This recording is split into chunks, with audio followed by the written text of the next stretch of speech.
Furahia na uburudike na vipindi vya Bujumbura TV ni Monday to Sunday. Na usikosi kujisubscribe kwenye channel yetu ya YouTube ni Bujumbura TV. Kila siku nawaletea vipindi tofauti.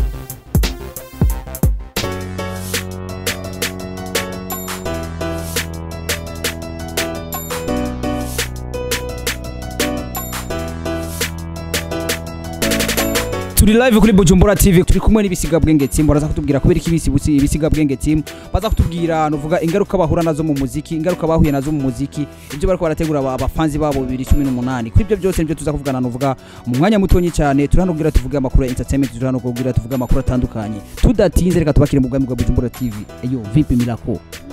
Sawa turakomeye gutera. Umeze gute kumenga no musisi buri? Mizi neza ahubwo ndarushe gusa ko twazinditse gukora. Urabona aho turi, abonye tuvuye, ndarushe tumugasi cyane. Kubatakuzi izina ryawe ninde? Nitwa Nsinzira ya Miracle. Reka twakire undi ruhande ndabona n'umubogare. Bro vipi bro? Fresh Bujumbura TV murakomeye. Ko sawa nani mwenzetu? Filme mushasha kama kawaida. Bifata gute cyangwa ubyitwaramo gute kubona uririmba umukobwa? Ndayifata neza ko ari ibintu biri muri jewe, ni kintu nkunda, ni kintu kiri muri jewe umva sishobora guhakana. Ntushobora guhakana ikintu kiri muri yo cyangwa ngo kikubihira. Birangera cyane ndavyakira neza. Yego. Mbega wabitanguye ryari ugerageje kubwira abantu? Ige natangura muri 2014. Mugabo ntitwatanguye turi Ibisigabwenge team, coge nariyumvamo ibintu byo kwandika, nkakunda amahapu y'abandi bantu batandukanye, abanyamerika, abarundi. Hama naririmbaye n'undi umutipe yitwa Patrick, indirimbo imwe, hama tuzagura mu nyuma muri 2015 n'umugenzi wanje hano. Mbega Ibisigabwenge yatanguye ryari ugerageje kwibuka?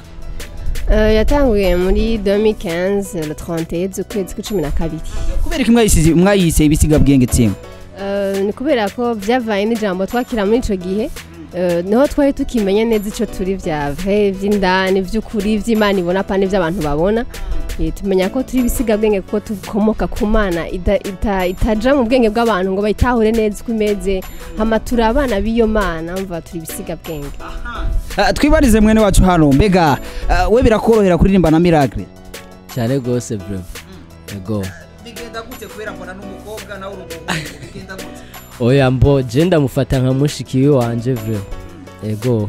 Mbega ugerageje kuvuga Ibisigabwenge byatanguye byumvikana ko mwatanguye 2016 gushika n'ubu nizihe nambamye novuga nyamukuru mwamuhura nazo mu muziki wanyu wa novuga usanze ugize umugwi Ibisigabwenge team? Mbo gatoya twatanguye 2015 pana 2016. Hama mbo intambamye kenshi duhura nazo kenshi usanga ari uburyo kubera turabanyeshuri. Ico nico novuga nyamukuru kubera usanga amahera uri umunyeshuri agora cyane. Mugabo uko bigenda kose turashimana tuka igumiheza nyene ugasanga byakunze twayarose. Twabasanze muri kwa Turiko the Beat. Mbega mwaje gukora iki kwa Turiko the Beat? Dusanze tuzigara umunyanyuzo w'indirimbo za audio. Mwaje gukora iki kwa Turiko the Beat? Twaje gukora new song, indirimbo yindi shasha, après indirimbo dore gukora na GN. Ubu rero twaje gukora kandi na Trick, ako twari tumaze gukora na sijya mbere, ni indirimbo shasha. Muzoyimva wa misiri imbere two turakora twacane mu gikoni. Muri iyo ndirimbo ni igiki gishasha kizoba kirimo kiruta izindi mumaze kwandika? Iyo ndirimbo vraiment ni indirimbo novuga iri très spirituel. No kuvuga izoba ari indirimbo itusha ku mutima w'umuntu wese azoyumva. Ego. Mugabo puro mu masi ntidushobora kuvuga titre cyangwa amajambo arimwo bazoyumva imaze gusohoka. Ego. Abafanzi banyu bitega iki 2018 Miracle? Bitegure ibintu bishasha kubera tuje nyene Ibisigabwenge vya vrai. Tuzananye inguvu, tuzananye impinduka, tuzananye bishasha. Ego ni nguvu zishaka. Hama nawo abafanzi bitega iki 2018 uvugiye novuga hamwe? Mbo ico bo kwitega barabibona ni barindire gato ya vraiment. Hari ibintu byinshi turiko turabategurira. Haba mu ma evenement arikaraza, haba mu ndirimbo nshasha. Novuga yuko iyi 2018 hari inguvu nshasha bazobona batahora batubonako. Ego. Mbega dusubiye inyuma gato, murafise management ibafasha canke mukora ku giti cyanyu? Bo management ntayo dufise gusa turafise abantu badufasha nyene mu bintu bimwe bimwe nko mu bijanye n'uburyo mugabo sinovuga ngo ni management n'abantu nyene bakunda ibikorwa dukora gacu usanga bariko birabaryohera bakaca bagira ico bakoze. Mwagendewe na Bujumbura TV nakake jabo mubwira Bujumbura TV muri aka kanya. Bujumbura TV ico noyibwira ati komeza ku kazi vraiment turabona ibikorwa byanyu ni byiza cyane mubandanye muteza imbere umuziki w'u Burundi. Ego Miracle nakake jabo mubwira Bujumbura TV muri aka kanya. Bujumbura TV kwa ndabwire ko ndabakunda cyane gose kubera muri mu bantu bake bashoboka bateza imbere ibikorwa by'abarundi abanyamuziki n'ibindi bintu bitandukanye. Turabashimira cyane ko tutabafise naho two turaja kuri donc muraduherekeza muradufasha muradushigikiye. Turabashimiye kandi no kubyo mumaze kudukorera nka IT IBISIGABWENGE TEAM ndazi yari clip mwashize ko abantu benshi barayibonye mwarakoze sana boneye akajyo kubashimira. Abafanzi banyu bacu no babwira ati get ready turiko turakora ibintu byiza kandi bizima ku bwanyu. Mirako nkuko muri aka kanya umuntu akubwiye ati shima cyangwa ugira ubushimira woshimira nde muri aka kanya?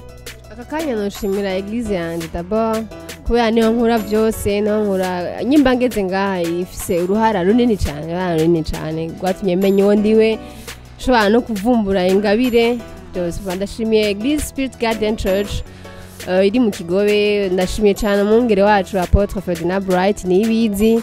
Nkashimira na Rida adufasha cyane mu bintu by'umuziki uburyo nkuko yabivuze. Ndashimiye abafans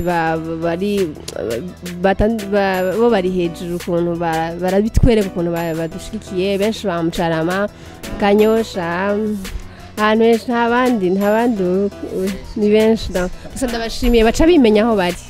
Tubashimira mwese mwako muradukurikirana twari kumwe n'IBISIGABWENGE TEAM twabaje ibibazo bitari bike mwashoboye kumva novuga ibyo bariko barategurira mwebwe nyine abafanzi mwumvise novuga imigambi yabo bariko barabategurira bafise byinshi bariko barategura 2018 tubabwira duti turi hano kugira duteze umuziki ndundi imbere turi hano kugira tuvugire abaririmbyi ahanini kugira bazokurisume mu munsi n'umunsi turi hano kugira tuvugira abaririmbyi kugira umunsi umwe bazovuge bati hari umuntu wakoze nawe se ubundi ni televiziyo ya Bujumbura TV turi hano kugira tubavugire mwese turi hano kugira tubashikire twumva ingorane zanyu mufise twagira tuti ciao naho butaha twabazanye undi muri ndimbi twabazanye indi nkuru ijanye na entertainment canke indi nkuru itandukanye ntiwitinye turondere kugira dukora ibintu kugira bigende neza. Ni Amirov kuri micro kuri kamera mwari kumwe na Patrick. Ciao naho butaha.